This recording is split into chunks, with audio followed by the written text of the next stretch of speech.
अस्सलाम वालेकुम नाज़रीन। वैसे तो हमारी वीडियो टेक के मतलब होती है, लेकिन आज हम आपको जिल्द को खूबसूरत बनाने के घरेलू टोटके बताएंगे।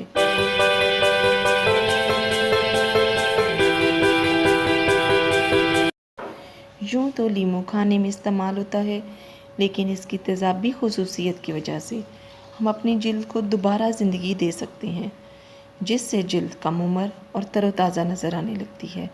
लीमू में विटामिन ए, बी और सी तमाम फलों से ज़्यादा मिकदार में होता है, जो ना सिर्फ इंसानी नशोनुमा बल्कि अफज़ाइश हुस्न के लिए भी ज़रूरी है।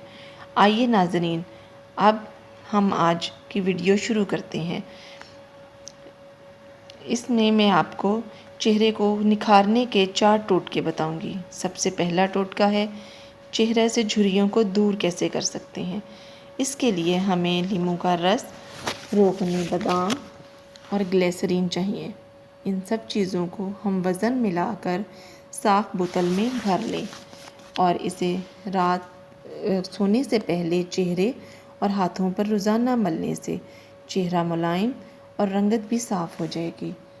नंबर 2, बाज़ ख़वातीन की जिल्द बहुत चिकनी होती है, ख़ासकर सुबह के वक्त पेशानी और नाक पर चिकनाहट साफ़ दिखाई देती है। ऐसे चेहरे पर मेकअप बहुत जल्द ख़राब हो जाता है।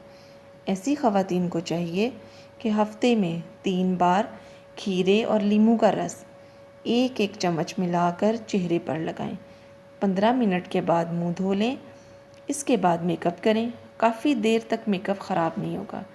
नंबर 3 है चेहरे की छाइयाँ दूर करने के लिए लेमन क्लींजिंग लोशन से क्लींजिंग करना भी मुफीद है।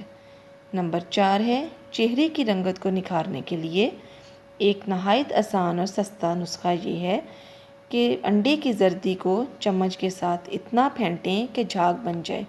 इसमें 1 चम्मच बादाम रोगन मिलाएं और 1 चाय का चम्मच लीमू का रस भी शामिल करें। इन सब चीज़ों को एक बार फिर चम्मच के साथ फेंटें और आहिस्ता आहिस्ता चेहरे पर मलें। 20 मिनट तक लगा रहने दें, फिर नीम गर्म पानी से धो लें। चेहरे की रंगत निखर जाएगी। नाज़रीन, अगर आपको हमारी ये वीडियो पसंद आए तो इस वीडियो को लाइक करें और हमारे चैनल को सब्सक्राइब करें। शुक्रिया।